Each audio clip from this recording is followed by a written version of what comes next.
जंगी जुनून में मुब्तला भारत का यौम जमहूरिया पर ताकत का मुजाहरा। नई दिल्ली में यौम जमहूरिया की मरकजी तकरीब में वजीर आजम मोदी, सदर रामनाथ की शिरकत। मिसाइलों, त्यारों और जंगी हेलीकॉप्टर्स के मॉडल्स की नुमाइश। हजारों फौजियों की परेड।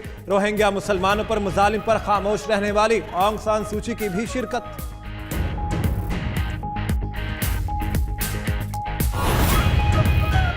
भारतीय यौम जमहूरिया पर दुनिया भर के कश्मीरी आज यौम सयाह मना रहे हैं। भारतीय तसल्लुत के खिलाफ कंट्रोल लाइन के दोनों इतराफ कश्मीरियों की एहतजाजी रैलियां। मकबूजाबादी में मुकम्मल हड़ताल, बाजार बंद, इंटरनेट और मोबाइल सर्विस भी मुअत्तल।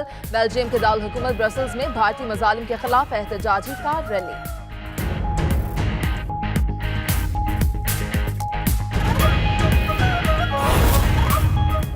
पाकिस्तान के साथ क्रिकेट खेलने से भागने वाला भारत एक बार फिर काबू में आ गया। अंडर 19 वर्ल्ड कप के सेमीफाइनल में पाकिस्तान और भारत की टीमें खेलेंगी। मेगा इवेंट के फाइनल से पहले सेमीफाइनल में शाहीन भारतीय सूरमाओं से टकराएंगे।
Every day before sunset, a crowd of thousands of spectators shouting slogans like Vande Mataram and Bharat Mata Ki Jai are seen eagerly waiting to grab a seat at the visitors' gallery built at Atahari Wagah border in Amritsar to watch the electrifying beating retreat ceremony.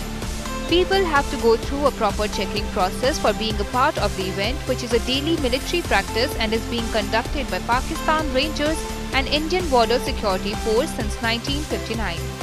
Before the ceremony begins, women and children can be seen dancing their hearts out to some foot-tapping Bollywood songs of the patriotic genre.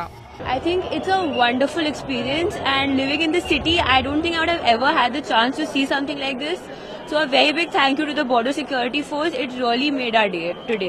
Definitely, and especially the part when the Indian soldiers shook hands with the Pakistani ones, that was a great experience. I can't tell you what I felt at that. A complete patriotic environment is created at dusk at the Wagah border, which as a part of the Grand Trunk Road was the only road link between these two countries, that is India and Pakistan, before the opening of the Aman Setu in Kashmir in 1999.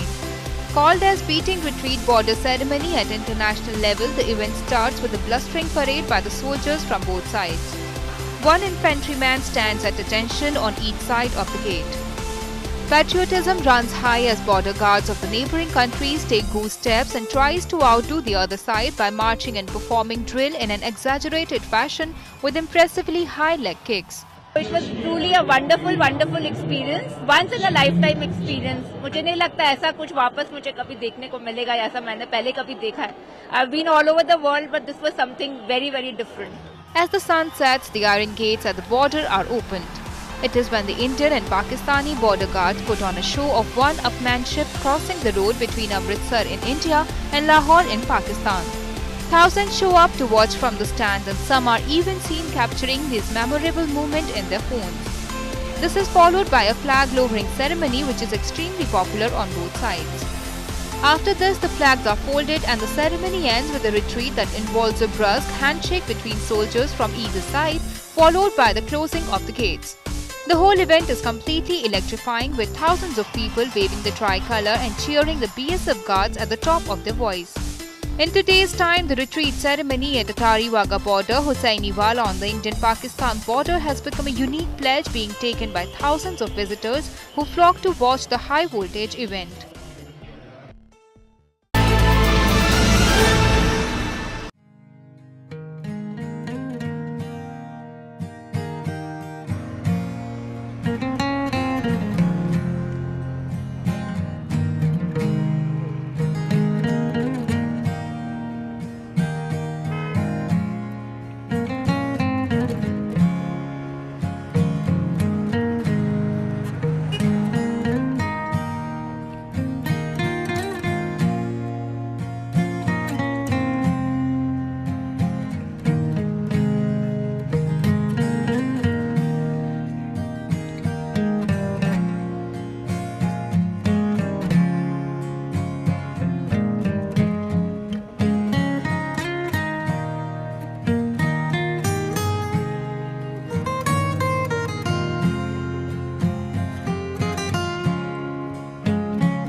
The 25th anniversary of ties between India and the 10-nation bloc.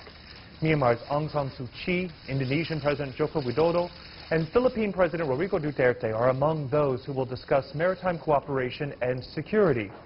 Indian Prime Minister Narendra Modi has invited all of the ASEAN leaders to join him for Republic Day celebrations on Friday. It will be the biggest gathering ever of foreign leaders at the parade, which celebrates the day when India's constitution went into effect. The rising economies of Asia, new leadership in Africa, nationalism versus internationalist values, Donald J. Trump versus much of the world.